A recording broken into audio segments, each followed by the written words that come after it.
You know them. They are incredible. Let's bring out Kate Siegel and Mike Flanagan.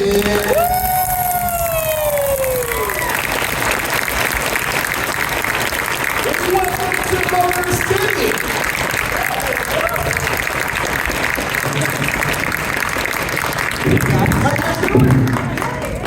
It's a fun one. I'm assuming you guys have been to Detroit before, yeah? It's been a long time. Has it? Yeah, at least 10 years for me. Wow. It's been a I don't think I've ever been to Detroit. Really? I love it. It's beautiful. It is. It's a little brisk out for me. I'm a California guy, but it is beautiful weather. Mike, congratulations! Didn't you guys just wrap on Carrie? We did. We just wrapped.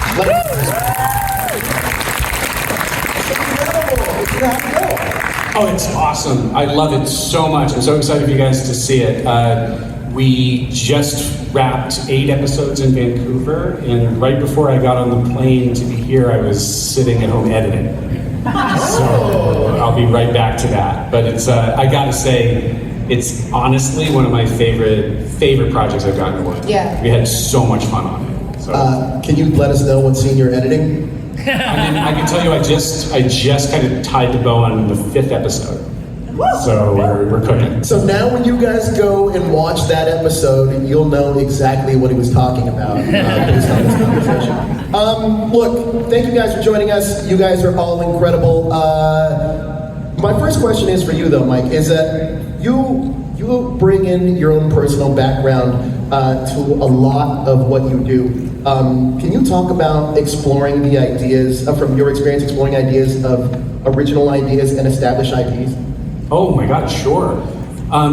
You know, I've been lucky enough in my career to get to play with both. I grew up reading. I started very young in reading things like Christopher Pike, Jacques Bellairs, and that kind of fed me eventually R.L. Stine, Stephen King. So I've always had that appetite to try to adapt things and to try to take stories that I love and put them out there in the world in the way that I see them in my head while I'm reading them. I had that when I was a kid at the public library finding Edgar Allan Poe for the first time. Like, I've always had that impulse. But I'm very, very fortunate in that a few times in my career, because it's also in Hollywood, it's way easier to get something made if it's based on something. Mm-hmm. They really, really like, you know, they call it IP. They really like that intellectual property, that existing book, that existing graphic novel. But I've been also very lucky to work on things that are original, which is much harder to kind of get going. But some of my favorites, like Midnight Mass, was my one show that I got to do that was mine. Although I think a lot of people would say it's also very Stephen King. But yeah, so I've been lucky enough to kind of play in both worlds. Kate, question for you is talking about original things. You just recently stepped behind the director's chair for VHS. I did. I want to talk about that. What was it? First of all, I love the VHS series. I think it's some of the best horror that's out there. I just love sitting there watching these anthologies take place. Can you talk about your experience behind the camera on this one? It was such an illuminating experience. I'm also a VHS fan. I love anthologies in general. Some of my favorite books are short story collections, and I think these little anthologies speak to that. And when VHS first came to me and asked if I wanted to do it, I said, that sounds like a lot of work. And I'm not sure that's for me. I'm a sleepy girl with a busy life. The second time they called, because I was extremely privileged to have them call twice. I was sitting at the dinner table and I was on the way to say, no, sir, and good day, sir. And Mike stopped me and he said, you have to do this. And I was like, you have to do this. I don't have to do anything. And so, Mike has helped me guide my career throughout the whole of it. And I took it on, and doing it gave me such a sense of freedom and such a sense of like intimacy with storytelling when you feel like your hand is all the way up in there. And it's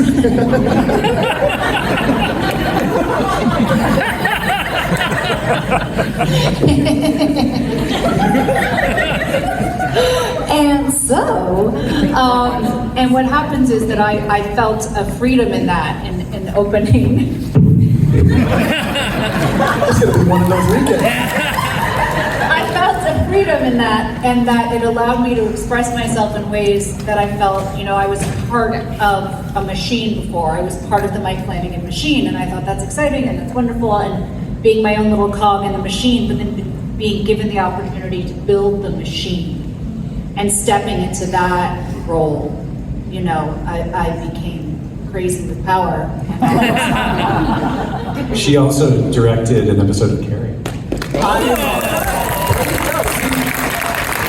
I just wanted to ask about that, simply because, Mike, you've put together quite an ensemble of directors you work with, and I wanted to ask if Kate was on that list now, and here we are talking about this. So I don't want to ask you about what particular episode or anything you did in Carrie, but how was the experience working on something like Carrie? What was really cool? I love Carrie. The cast was incredible. The script was incredible. The opportunity was both rare and special, and I went into that with as much respect as I could, because, and just to be blunt, I would have never had that opportunity without my relationship with Mike and my relationship with Amazon, and so I was privileged in that way. But Mike and I haven't been fresh collaborators since Hush. We had an established pattern, established structure, and a way we knew how to work, and so it was very exciting to collaborate with Mike in a different way. And I think, if I may, I think we fell in love a little bit more in the friction of it. You know what I mean? Yeah, no, absolutely. And what was really fascinating about watching Kate kind of take the reins of, because the show is such a huge machine, and it takes so many collaborators to make it happen. This show has 5 directors. I've had shows where it's just me. I've had shows where it's me and one other person. I've had shows like Bly Manor. I directed one episode, and every other episode essentially had a different filmmaker there. But we're all making the same song, and so you can't just kind of go out there and make your movie, make your show. I think it would have been good with Muppets. And my episode is my business. Get out of my house. Kate was remarkably collaborative. After we got through the Muppet moment, and everything after that was smooth sailing. That's definitely one you got to talk through, right? Yeah. Talking through. Mike's right. There was a certain amount. Anyone who's been on a Flanagan set will tell you that Mike is a meticulous preparer, and he has a way he shot lists, and a way that he draws his overheads, and a way that he sets up even the day of shooting. There's a rhythm to it, and it was really cool to find my way through that, to be able to take on what Mike was doing and filter it through a Kate lens. And in a way, Hush was like that too, where it was, how do these two, how does this peanut butter and chocolate come together? And when I watched the episode back, it's like another layer of our collaboration, because we're harmonizing in a way we hadn't before. And I loved that, so thank you. You're welcome back in my house. We are living in quite the Stephen King renaissance right now. Life of Chuck. We've had The Long Walk come out. Welcome to Derry. What else is coming out? The Institute is a show that he's also doing. What is it about Stephen King's work that you think resonates with fans even now? I think underneath the scares, Stephen King is an optimist and a humanist. And I think Stephen King has enormous sympathy and empathy for human beings. I think the reason why his work resonates and continues to resonate, and that every couple of years I get to sit on a panel where someone says we're going through a Stephen King renaissance, because it keeps happening. Yeah. It just keeps happening, and every time you think it's slowing down, there's another influx. I think he's so prolific because he has a lot to say about what it means to be a person. And I think we are always going to be drawn to it because we love horror, we love the escape of that, we love confronting our darker nature in a safe way, the way horror affords it. But with Stephen King's work, we're also doing it from a place of empathy and from a place ultimately of hope. He can tell some bleak stories. I look at the life of Chuck and The Long Walk next to each other. And these are kind of two of the extremes of the way Stephen King works as a storyteller. both with Mark Hamill. In very different ways.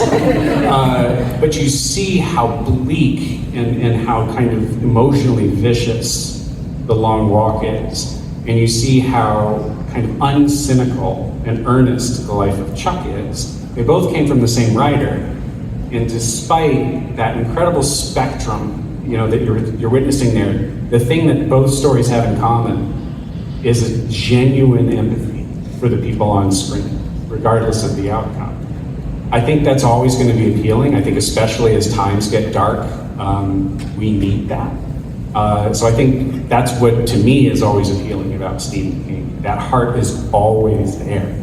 Even on a story you look at Welcome to Derry, and it's unchained, right? Like, if you've seen it, holy shit. You look at the viciousness of it, but the thing it has in common with its source material is that it is never a story of a shape-shifting clown monster. It's a story of friendship between kids who are utterly outmatched and can only be victorious because of the bond they have with each other. That's true of both, the show and the various films in the miniseries as well, but it's what makes Stephen King Stephen King. It's that heart.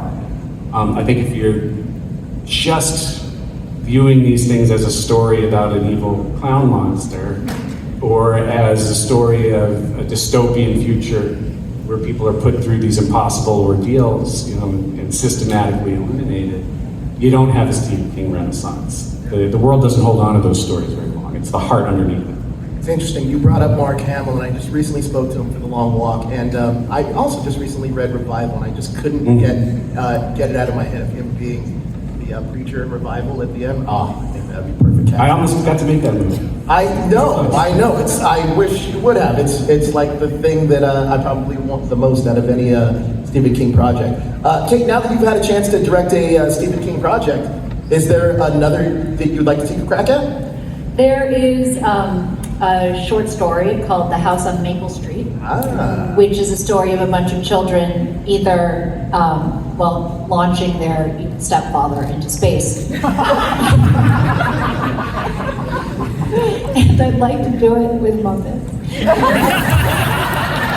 No, but in my own defense, I've worked with puppets and Muppets a couple times now, and there's something about it, and I think it would be more in like an arcane way. I don't think we should actually do puppets. But there is another renaissance that's happening that I love, which is in this kind of animated world, where because of the juncture of video games and entertainment, there's a new way to tell a story, and you don't immediately think, I hope, when you see a cartoon, that it's only for children. And our 13-year-old son, who is now 15, was it 14 when you brought us Arcane? How old That was was an he? amazing sentence. It was a total time. It happened in real time.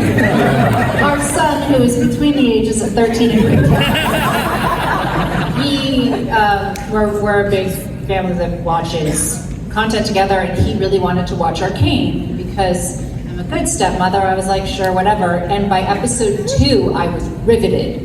It's great. And I was like, I want to play in this world. And I want to play in this world as an artist and a storyteller and make adult animation. And that story is perfect for this. And I have the option, and I'm just waiting for the writer to get on it. I think it's been pretty busy. Get out of my house, get into my house. Doing a TV show. I was also doing a TV show. How cute. What are you doing later? Speaking of puppets, though, I agree with you. That wouldn't have been my initial reaction until I saw a behind-the-scenes thing recently, actually, for I think it's a James Gunn DC project, like Robin, like some of the Robins or something. But it had a bunch of this puppet element to it that I was watching behind the scenes, and I was like, wow, that's gonna look incredible once it gets done and finished. There's some animation. cool stuff happening that is not this mainstream idea that I think that, it elevates story in a way, and it allows you to let go of preconceived notions. And so some of these more extreme ideas, like maybe this house is half spaceship, you'll buy into it in that world, where you would have to be kind of led to it in a more naturalistic world. I think that's a fantastic idea. Let's greenlight that now. Let's make this happen now. Mike? Start the writing process. Now, I wanted to ask you, between Blind Manor and House of Usher, you've had success in combining these smaller stories into making this singular story. I was just curious about, because you were talking about Stephen King's short stories, if you've ever thought about doing something similar to that with some of his properties and his short stories. Oh, damn. Well, I mean, he interconnects them himself so frequently. I think Castle Rock really took a run at trying to kind of weave so many of his elements together.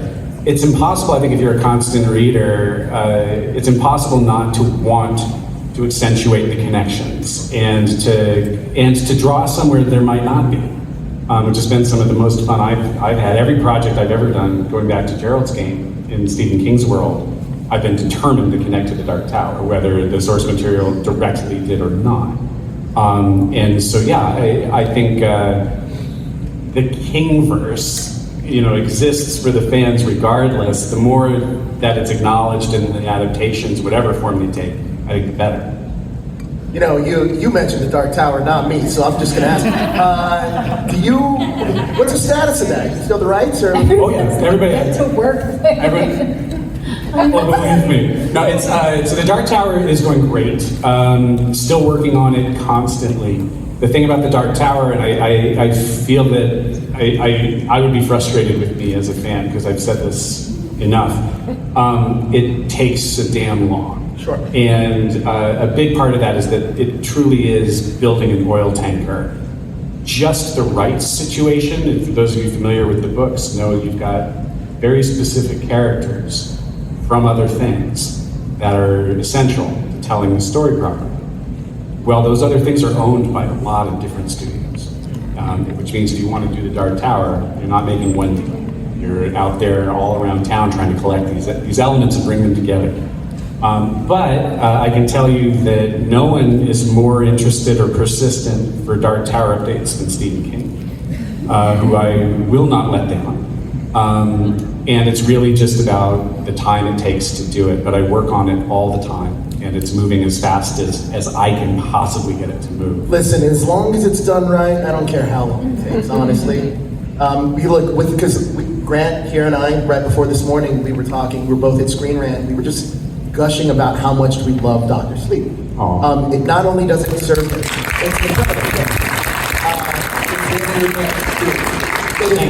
it's so good. So, that's why for me, I think you're the perfect creator to handle it.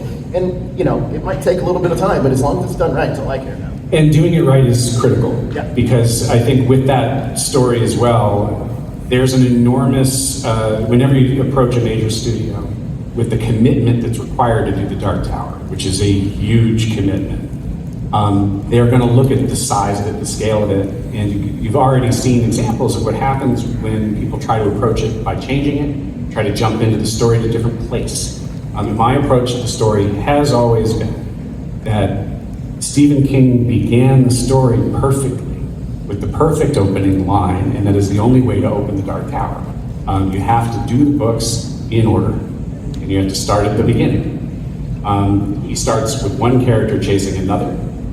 The world is empty of anything, and he adds every other element of the biggest, most sprawling, most complicated work of his entire career, one plank at a time, from that place. It's the only way to do it. But to go to any studio and ask for the type of commitment it would take to really lean in and do that is a huge ask, and it means juggling a lot of factors. So the Dark Tower to me was always going to be the most daunting thing to approach, just to get it to the starting line. I can tell you that on a script level, I've been thrilled with everything we've been doing with it. Stephen King has been very happy with it. And that is a project that means so much to him, he doesn't want to see it go south. So we will get it right. It will take a long time, but we'll get it right. It's as long as you get it right, it's all that matters. I have full faith in you to do that. Yes. Again, we are taking fan questions, so if there's this microphone right next to Grant, you can line up back there. And we got some Midnight Mass fans in here. Oh. Jake, I wanted to ask you a question about Midnight Mass. There's this, one of the most memorable scenes is with you and Zach on the boat. It's quite an incredible scene that's still talked about all the time. How exasperated were you by the end of shooting that day? Because I felt like that had to be an exhausting shoot. That was a very weird day as an actor, because, so I'm sure many of you know this, but for those who don't, we weren't on the water in a rowboat. We were in a soundstage in a room about this big. There was blue cloth all over the walls. There was a box covered in blue cloth, and there was a boat on top of that box. Zach and I climbed into that boat, and there were like these baking dishes of water that we would put the oars into. And then in the corner, there was one of the grips laying there and like splashing a can of water to reflect that off of our faces. And that alone would be enough, Diane. But what ended up happening was we had shut down production for the COVID shutdown. And we had come back, and this was our first day back, and we were Netflix's first show back. And Zach and I walked on set, and Zach and I were the only two people what looked like the set of Outbreak. Everybody else was in scrubs or like an OR gown. They had to wear goggles and masks and a face shield. Like and gloves, and nobody knew what to do with that because it was a completely new way of working. Mike tried to open the set like he always does, and his goggles fogged up so badly he couldn't see, and he was on a ladder. Like it was obscenely scary. And like we would walk into the green room, and whereas the actors would sit like this and we would talk, go through the scenes, they separated me and Zach by a plexiglass slider, and I was just thinking that the world was over and this art of acting, which is about connection, was over. And then they get us in the rowboat and we get to do some scenes and things are okay again. And then we're about to do this scream, and special effects is like, we have something that will stand in for the burnt Zach. And they bring out, are you familiar with the experiment with the wire monkey mother? In this experiment, there's a plush monkey and there's a wire monkey, in which do the baby monkeys connect to, and it's obviously the plush monkey. Well, they bring out wire Zach Guilford. He's got some clothes on this wire, and our special effects guy goes, watch this, he hits a button, and the whole thing collapses like a sad puppet. And I'm like, what? I look at Mike, can't see Mike, his goggles are fogged up, I don't know which one's Mike. And I'm sitting there, and they rebuild wire Zach Guilford, and then I hear, rolling, action. And every inch of me that had been locked up with my in-laws for 100 days, and then came here and was surrounded by weird Outbreak people, just went, that's how that happened. One take, done. I think it was 2 takes? It was 2 takes. Yeah. And it's funny because and I just wouldn't stop screaming. It wasn't just that it was our first day back.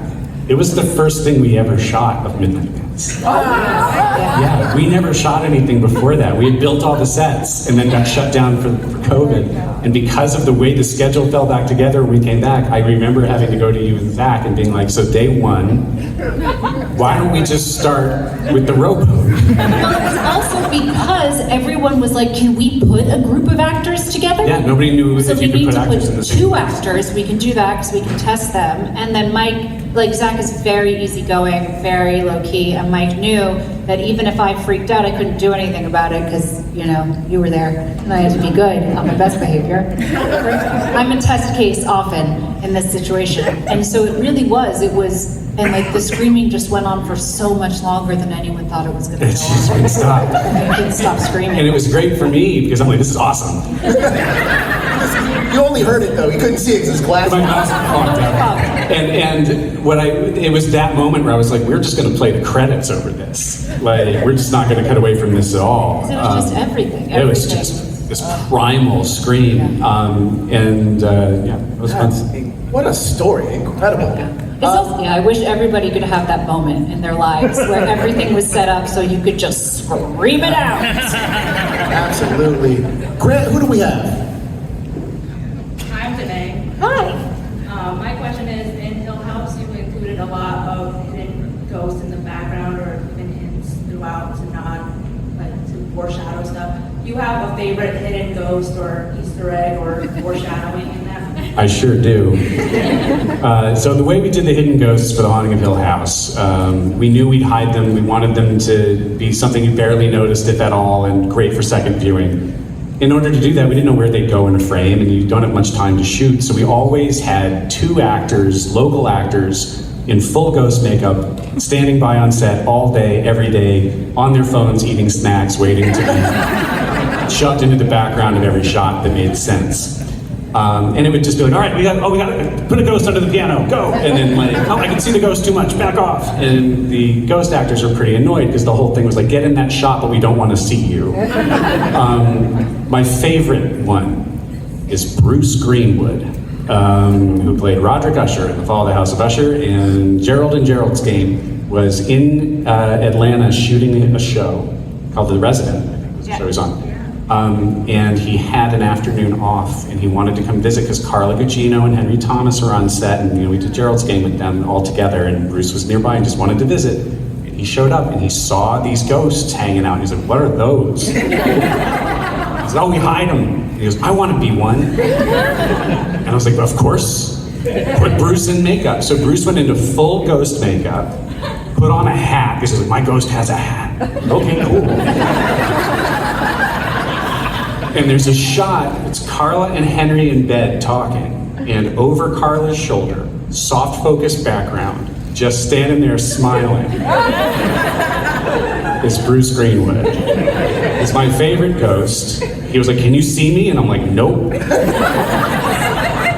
You just look like a blob in the back. But you can see it. I think somebody's got it screen grabbed all over on Reddit, on one of those ghost chains. You can find them. But yeah, Bruce was my favorite, and it just makes me happy that he was there. He just wanted to be there with Carla. That's who Bruce is. On Reddit, did they know it was Bruce? I don't think so.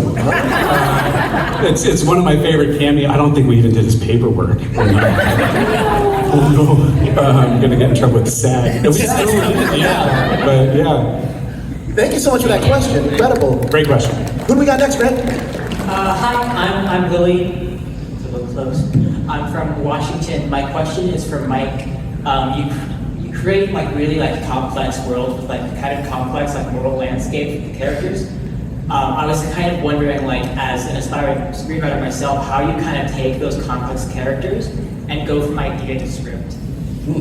That's a great question. It's a very difficult question. It's a question that I'll spend the rest of my life trying to answer.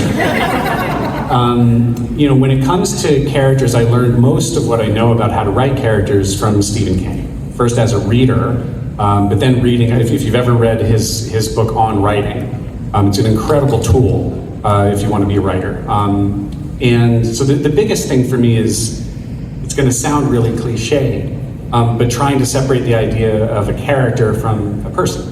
And if you're approaching something and saying, what would this character do? What do I do with this character? As opposed to, what would Bev Keane do? What would Aaron Green do?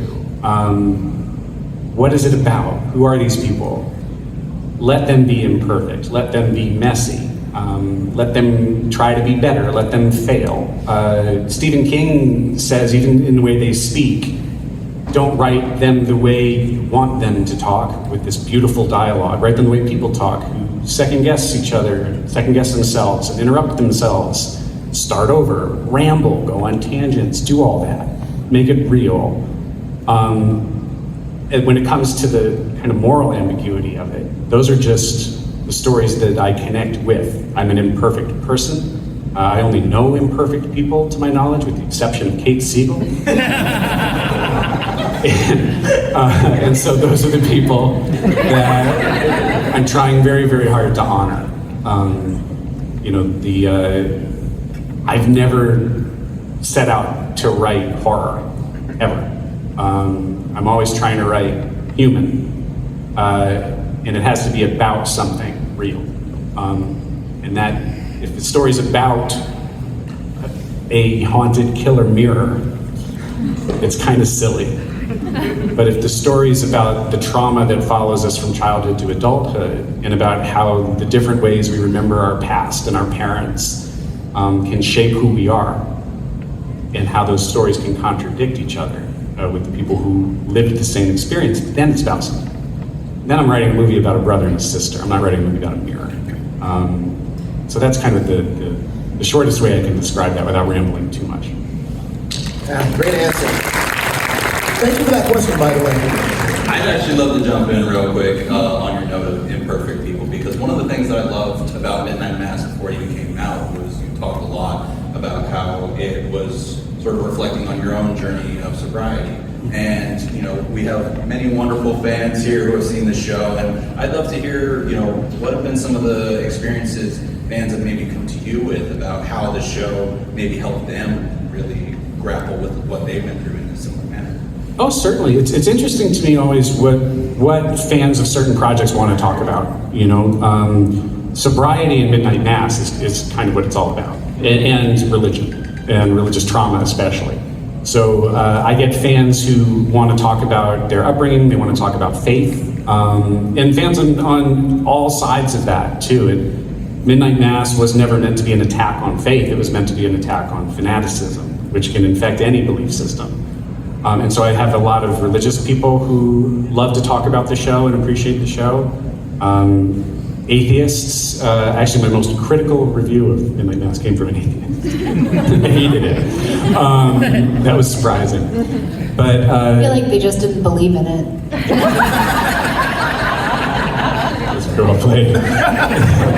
But I think with sobriety, it's some of the most important conversations I've gotten to have with fans. You know, I'm 7 years sober now, thank you. And I've met and talked to many people who are at different stages of their own journey of sobriety, or who don't need to be on that journey, but who know someone who did or does. And those have been remarkable. I know you were approached by a number of people off of Midnight Mass for very personal things. I talked to a lot of women about loss, about losing a child and what that feels like and their experience of that. And that has been extremely powerful because that's a lot of listening. I haven't experienced that personally, but I remember I was shooting Time Traveler's Wife in Chicago, and I was walking down the street, walking to set, because Midnight Mass had come out, and a woman grabbed me by both arms and wanted to talk to me about her miscarriage. And it was this incredible, like, pinpointing of a moment that what we do is not just make-believe, that there is value in doing it for real, playing it for real, and then interacting with the people who experience it. Because that's like the final stage, right? The final stage of any art is the conversation. And if we keep ourselves separate from each other or hidden behind a computer screen, we're not having that final conversation and the art is never resolved. And I think that Midnight Mass was very much a part of that. It started a conversation that I think we're still having to this day when we're talking to people about their experience of that show. I don't know a lot of people who had their face torn off by a monkey. They're out there, though. They are. They should find me. I'll be in Detroit for 2 more days. Well, Hello. It's a beautiful reflection, and I'm going to now turn it back over to our fans here. Hello. Hello, I'm Gabriel. Mine's a less emotional question. Since Dr. Sleep, has there been a role that you really, really wanted to give to Rebecca Ferguson that you just couldn't? Oh, yes. First of all, Rebecca Ferguson, one of my all-time favorite people to work with. Rebecca's awesome. We have kept in touch since Dr. Sleep. We both love to work with each other. Rebecca has been so busy between, a little indie project called Dune. And she's on season 3, I think, of Silo right now. And then she still finds the time to do, she's in one of the biggest movies on Netflix right now, Catherine Bigelow's movie, She's prolific. But we're in constant contact. Once every couple of months, I'll hear from Rebecca, just saying, hey, what's going on? And I'll say, hey, would you like to come do this part? I'd love to talk to you about this thing. And she's always booked. But one of these days it'll work out for sure. Just curious, what one part that you really want to do with Rebecca? I can't give away the name of the Okay. character, but when I first got The Exorcist, she was one of my first phone calls. Okay. You know, I want to follow up on that because is there an actor for either of you that isn't a part of the Flanaverse that you'd like them to be? Oh my God, Yeah. so So many. many. Yeah. Holy I mean, we can just start with our friends. Oh my God. Like, yeah. okay, so Aaron Paul, who's a friend of Yes. ours, who we're desperate to work with on screen, is terrific. Yeah, Nathan Fillion. David Desmalchin. Oh, David. Oh, Oh, no, David's he in is. Live He's Chat. in You got Live him Chat. Live Chat. Yeah. Nathan Mel Fillion. Nanjiani. Oh, Mel, Yeah. so good. But no, I mean, and then those are just our friends who we hang out with. Yeah. Who are like, how do we make this happen? But then there's also just the list of actors we're fans of. Yes. Who we would work with at the drop of a hat. But yeah, it's a huge Amazing. universe. Hello. Hi, my name is Rob, and first I want to thank you for all of your work. My wife is a Catholic school teacher, and Midnight Mass had our whole household in a chokehold. Yes. Oh, wow. The question I want to ask though is, you spoke about writing human, but in these very scary horror projects, you also have to deliver frights. So That's what they tell me. I want to know, do you find it difficult to balance telling a really good story with really good dialogue and also delivering good scares? That's a great question. Yes, is the short answer. And it's an alchemy we have to reapproach every project. There's always a tug of war between making sure that we're servicing the story, servicing the characters, and servicing the genre and the fans.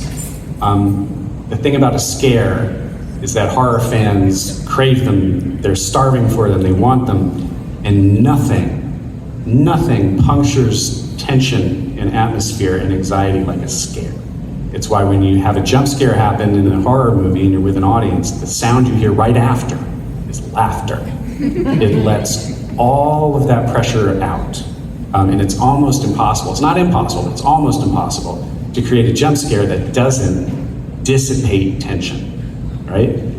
It can be done. And we've played with it over the years, trying to figure out how to do it. Different studios as well have different appetites for how many scares they think it needs to have to hold an audience.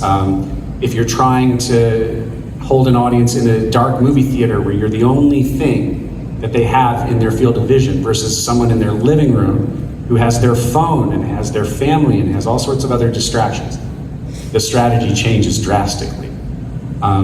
So yeah, it's a complicated negotiation that we always have to do. It's an imperfect science. Feel it out every time and see what feels right for that story.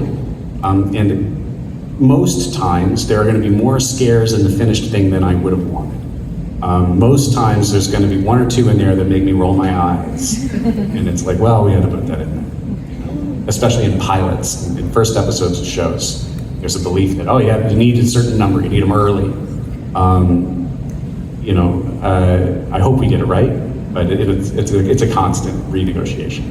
Thank you. Thank you. Great question. Thank you. Great question. Hello. Hi. I'm Dana. My question is about Hill House. It's for both of you. How hard was getting the shot in Two Storms when Timothy Hutton first comes in and you spin around and you see the children and then go back around and the adults? Like, how hard was that to get right and get done? Because they have to be getting in and out of there quietly and quickly. How hard was that, especially working with kids? And also, do you block that stuff kind of like a stage show? Oh yeah. Yeah, that was a play, more or less. It was like doing live TV. Yeah. We rehearsed it for months, and the set was built. We were doing blocking rehearsals before the set was built, and the set was built to accommodate the blocking. That particular moment It was not the hardest of difficult. the moments. I remember there was one moment where we walked through the viewing space with all the chairs, and that was very hard because you had a whole crew of people lifting chairs away for the camera and then putting them down, and then we had to sit in them immediately. That was rough. And then the spin of the big fight that ends and it ends, and then I say I took the money. Yeah.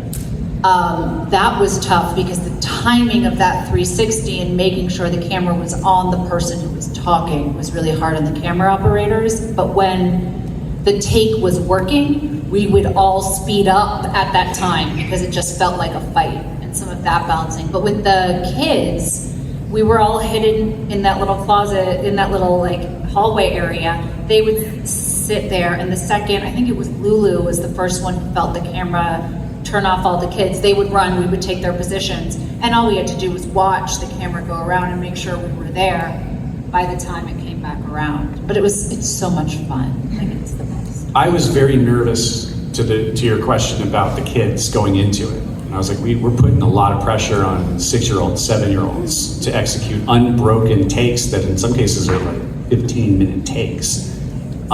It was never the kids. No. That was never the problem. It was always the kids were heel. perfect. No, it wasn't. It was not. No, it's not. Please, Screen Rants, please don't run with it. It was always the heel. Grant, strike that from the article. But it was always an adult. Like if we were going to blow up the take, and it was cast, it was crew. There were so many things that could go wrong, and did. But it was never the kids. And it was really funny by the time we figured it out. It was like, well, the 6-year-old's bulletproof.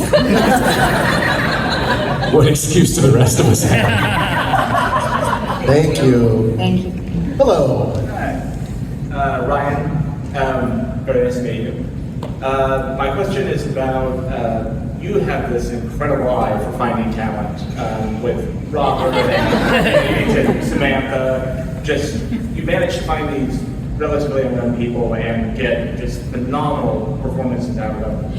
And my question is it difficult finding these people? Like, Oh yeah. how do you find them? Well, sometimes in the case of like a Samantha Sloyan, Sam came into my life because she was best friends with Kate. So they had been in an acting school together. And Kate, when we started dating, was like, Samantha Sloyan's the best actor I know, and you have to work with Sam. And then I met Sam and saw Sam work, and I was like, oh my God, yeah. Other times, we have to audition 1,000 people for a part. And like Robert Longstreet, for example, won his role in Hill House. We auditioned hundreds of people for that. And it's just, sometimes you have to watch tapes for months and not settle, not be like, oh, this is good. This is good enough. Like, you have to kind of keep going. But I've been very, very lucky in that when these actors do appear in our orbit, we try really hard to hold on to them. And when you trust an actor and you know what they can do, or when you don't know what they can do and you're dying to find out, you want to throw something at them that no one's thrown at them before, it's really fun to just get everybody back. It's like you get to go to work with your friends and family. It's a wonderful feeling. But yeah, always casting is a crazy thing because there's a pile of parts that are up on the wall where I'm like, these are non-negotiable as written for this actor. We're never seeing another audition for that part.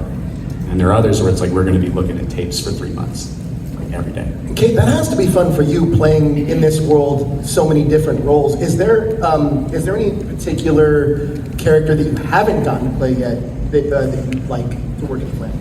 I've been asking about a straight up villain. Like, I haven't really gotten to do somebody truly cruel. Like, Camille wasn't a great person, but she was a blast. And I don't know, I desire cruelty. Yes, Derek. Thank you for that question. Mike, I'd actually like to circle back to you because you talk about there being some non-negotiables in Midnight, or in casting in general. Sure. So with Midnight Mass, who was the character that was the easiest to cast, apart from maybe Kate over here? I wrote Aaron for Kate, 100%. The easiest to cast. I wrote Bev Keane for Sam Sloyan, but we had to prove it. Yeah, she had to audition. Yeah, Sam had to audition and kind of go through the process on that one, which I was fully confident she would crush. I remember it was difficult to find Father Paul. I remember we went through a lot of tapes for that. One of the front runners of that was David Desmalchin, actually. Yeah. Did a really beautiful tape for Father Paul. But yeah, and then we found Hamish through there. He'll He be here was so tomorrow. undeniable. Yeah. It was so funny. I was sitting in and reading with the actors, I think, because you weren't there.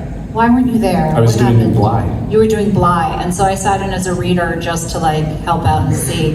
And a bunch of great actors came in, and then Hamish came in, and I was like, it was so exceptional off like the very first take. And I called Mike and I said, if you don't cast Hamish Linklater, I'm walking. He She says that about everything. and I think what he said was like, great, there's a bunch of other people who want to play Aaron. And so, but he was those speeches, those homilies, they were off the page, so correct and riveting. And he was so Hamish that it was one of those times where like actor meets part that wasn't written for them, and he made it, I think he elevated the whole thing. 100%. Yeah, it's Hamish. Brilliant in that. Love Hamish. Undeniable casting choice. All right. Hello. Again, Hello. my name is Casey Blood from Toledo, Ohio. I have 2 questions really fast. From Dr. Sleep to Midnight Mass, I think music is very important. I know you have the Newton Brothers come in and compose. Is there a process you use for that? And then also for you, you love Muppets, direct Labyrinth 2. Want to direct Labyrinth 2? I know they're looking for me. No, I know. Would I direct Labyrinth too? Of course you would. I mean, yes, Yeah. obviously, I would. I did, Blue Queen. I know, right? So I did, do you guys know Dragula at all? So the Boulet brothers are doing a Christmas special this year. And if you think you know that I like puppets now, have I got something for you? So please watch that, and then you can ask yourself, if what kind of labyrinth, what insanity, what Cthulian, I mean, thank you, Cthulian. I like Cthulhu. Yeah, no, I'm like, can I direct labyrinth? Can they let me? I have This is how it happens. puppet Yeah. stuff. Do you have my phone? On music, I've worked with the Newtons for my entire career. They even when the only time that they haven't been the only composers on a project of mine was on my second real movie. They collaborated with Danny Elfman for Before I Wake. But it's been them always, and the process has varied from here's hours of other score to listen to in the vibe that like when we were talking about Usher, I couldn't stop talking about Magnolia. I was like, it sounds like Magnolia to me. And then there are other times where I'll go, I have no idea. What do you guys think? Come up with some themes.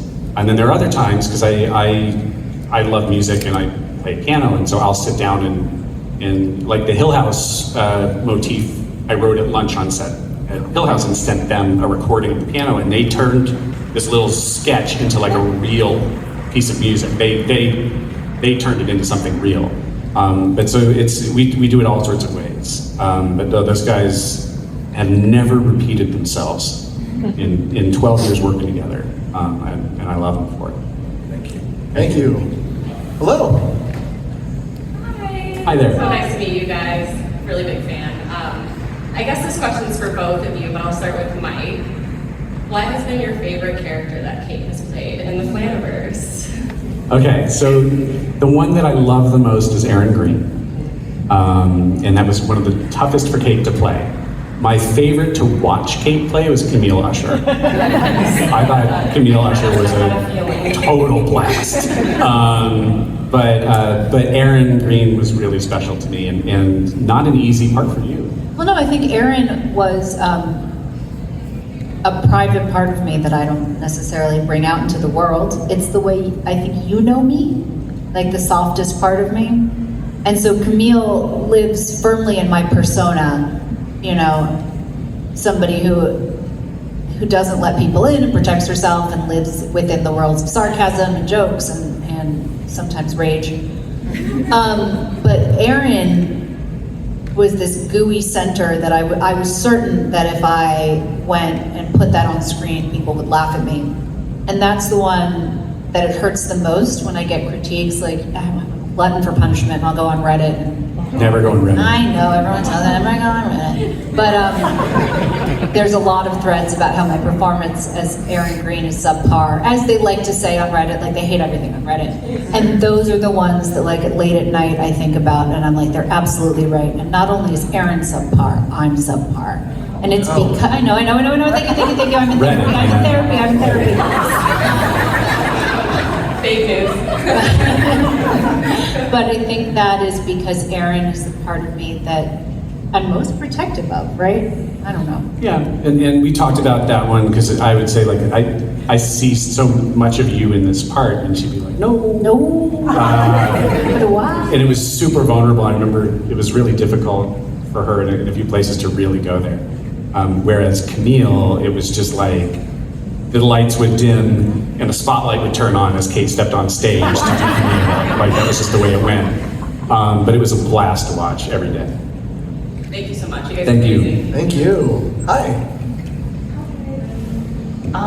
Okay, I was just wondering about monologues because it kills me the idea that it just falls out of you like that. Like you just type it and you type those monologues, and I really want to know whether or not those are first ideas and then you build your concepts around them, or whether or not one day you're just this part needs a monologue.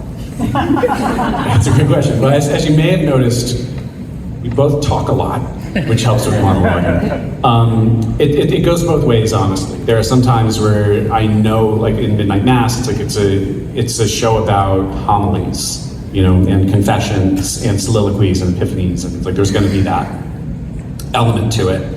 And then there are times where they're completely surprising. One of my favorites, and usually they don't fall out like that. They're workshopped extensively, they're rewritten a number of times, the actors get a hold of them, they perform them, and I'm like, oh shit, I better rewrite that, it sounds rough here, and here. And then sometimes they do just happen, and the one that just came out of nowhere was in The Fall of the House of Usher. There's a monologue about lemons. That I, to this day, couldn't tell you what the hell happened. And it was a throwaway line. It's a line that you use all the time when you're writing, and it's a cliched line where a character said, well, if life hands you lemons, ...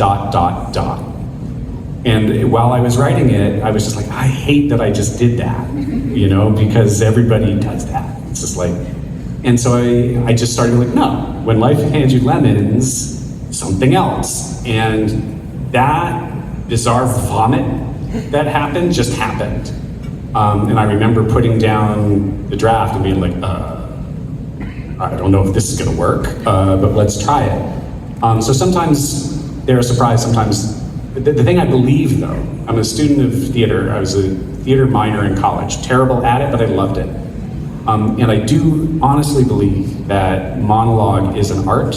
It's an art that is under assault when it comes to the way we consume entertainment, because our attention spans have been very intentionally reduced. We live in a scroll and swipe world. Sitting and paying attention to someone speaking without this huge visual stimulation or without rapidly cutting to something else has become intentionally challenging for viewers. But that's storytelling. That's how we all started to do it as a species. We sat around in the dark and listened to people talk. And they told their stories. And when that happens, it ignites this imagination that we all have. And we can visualize it. It can take us to places that otherwise we're never going to go. That is an art. It's an art of its own. It happens in theater all the time.